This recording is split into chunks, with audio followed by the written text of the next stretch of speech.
There's this famous quote from William Shakespeare that reads, "They do not love that do not show their love." And I think if you looked at the relationships in your lives, I think that you would see that that is true. People generally can't tell that you love them unless you give verbal or nonverbal cues. So recently I started this challenge where I'm trying to show more love to my family, and I want to do it in unique and special ways. And often when you think about showing love, you think about over-the-top things, like going on a really expensive date or taking someone to their favorite country. But it was really interesting in the research I did to find that consistent small gestures beat grand gestures every single time. So really, the things that show love are very small, everyday things we do. And it reminded me of this book that I read a couple years ago. It's called How to Really Love Your Child. And in the book, they talk about really basic, simple things you do. It's eye contact, physical contact, and undivided attention. And it's really interesting because this book was written before smartphones were even a thing. And so this is even more of a problem now than it was when this book was written. And so eye contact, that means you need to put down the phone and actually look at each other. Physical contact, obviously hugs and things like that are great, but it can even be things like a pat on the shoulder or play fighting, anything to show physical affection to another person. And then lastly, your undivided attention, which is so hard to come by, especially if you're a parent with several children. So it really makes a difference to someone when you're able to listen to them and really find out what's going on with them. One thing that was interesting in the book is it said, it's not that most parents don't love their children, it's that most kids have a hard time feeling loved by their parents. And so that's why it's important to make an effort to do these small things that show that you really care and you're listening. Eye contact, physical contact, undivided attention. And that reminded me of an epiphany I had a few years ago, and it goes like this. If not you, then who? If you're too tired and hoping that your spouse will act first, who's going to love your spouse? If your husband doesn't receive unconditional love from you, who else could possibly give it to him? His boss at work? Friends at church? Their mom who they only see occasionally? If it's not from their wife, who is going to give it to them? If your children don't feel accepted and wanted by their parents, then who else is going to provide that for them? Their friends? Their leaders at church? Their grandma through the phone? If not their mother, then who? It's a fundamental human right to be loved. All humans deserve love. And I think sometimes in family situations, we feel justified not showing love to someone because of their actions or because of what they're doing or what they're not doing. But if they aren't getting the love from you, they're not getting it from anyone else. So I told you the basic ways there are to show love to somebody else, but there's lots of other ways you can show love too that I found in my research. Express gratitude. This is something that my husband and I have had a practice of, is each night at the end of the night when often you're complaining about your day, instead we try to practice gratitude. And each of us take a turn telling each other 3 things we're grateful for that the other person did that day. And it really makes a difference because those things are happening. The things that your spouse is doing that you appreciate, all of those things are happening. And so if you don't acknowledge them, they have no idea. And it really brings you closer together and makes you love each other more when you realize how grateful the other person is for the things that you do. And it helps change your outlook as well. You're more likely to notice the things that they're doing that you really appreciate. Another one is giving compliments. I have this reminder on my phone to compliment each of my kids individually each week. And I'm not very good at it, but it is super surprising how much it changes them when I actually do give them a compliment. I see them stand a little taller and their smile brighten. They kind of explain to me why they're good at this thing or why they decided to do this. And it just makes you realize that we are just so deprived of compliments and we really should be trying to lift people up more often. Another important way to show love is to check in on each other, to really sit down and ask people how they're doing. Ask them about the hard things in their life. Ask them about the challenges. Ask them what they like about what's going on in their life right now. Just really listen to somebody. Another important thing you could do is thoughtful messages. When my kids were younger, they all would take lunch from home. Now most of my kids take lunch at school. But I used to write them little notes in their lunch boxes. And I love to imagine my kids opening these notes at school and just feeling like a little piece of home, a little bit of their mom's love, even when they're not with her.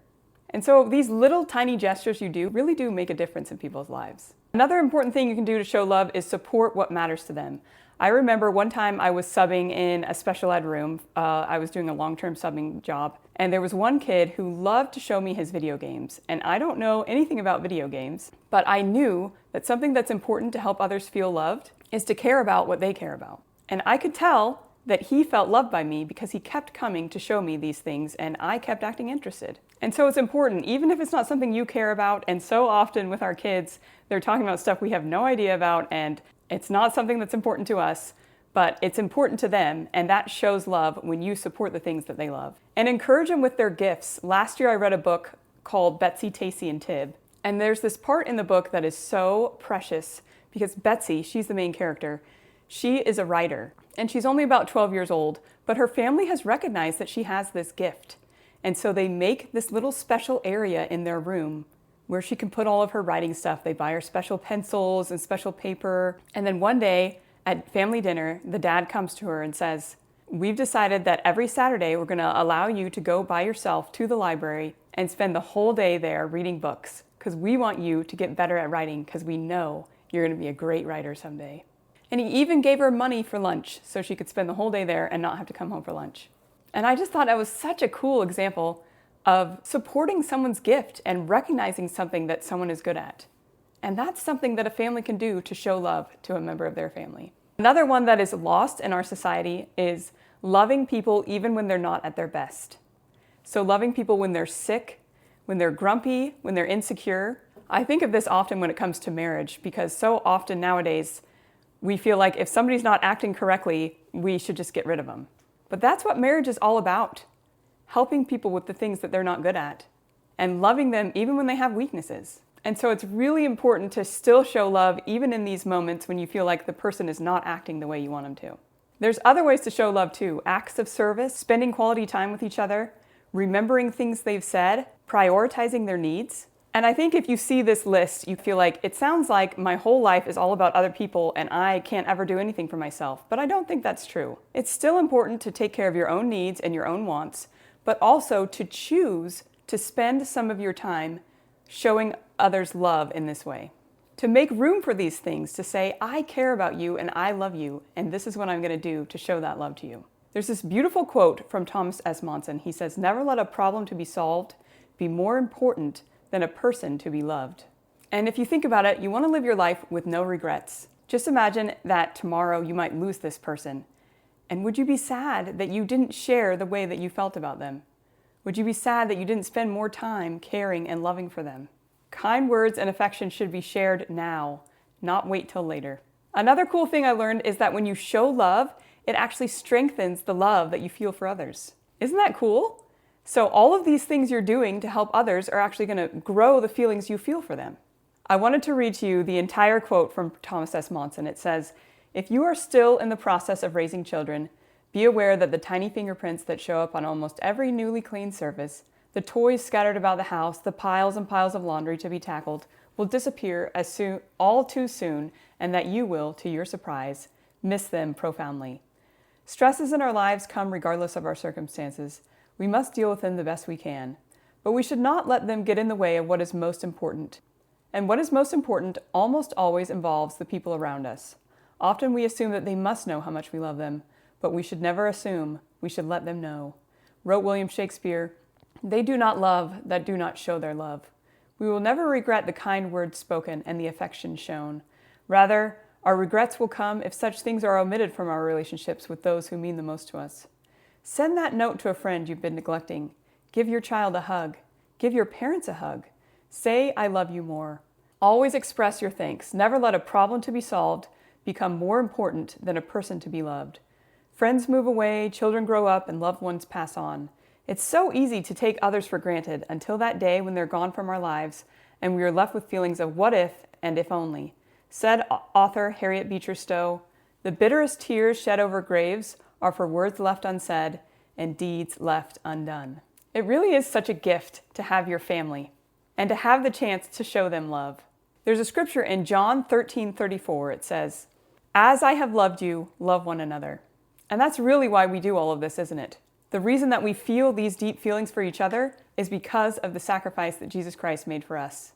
And it's His love that we're sharing with others. And so it's really such a privilege to share Jesus Christ's love with others so they as well can feel what it feels like to feel Jesus Christ's love.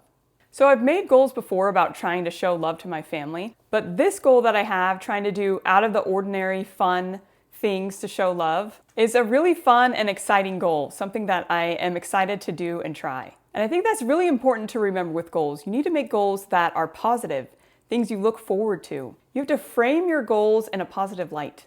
You don't want to set negative goals that make you feel bad about yourself. You're way less likely to do those kinds of goals. So I recently started this challenge, and I hope you will follow along with me. So be sure to subscribe so you can see any updates and see if I can give you some ideas of things from what I'm doing for my family. And you can check out my last video to see what kinds of ideas I have of things I'd like to try. I'll talk to you next week. Thanks for watching.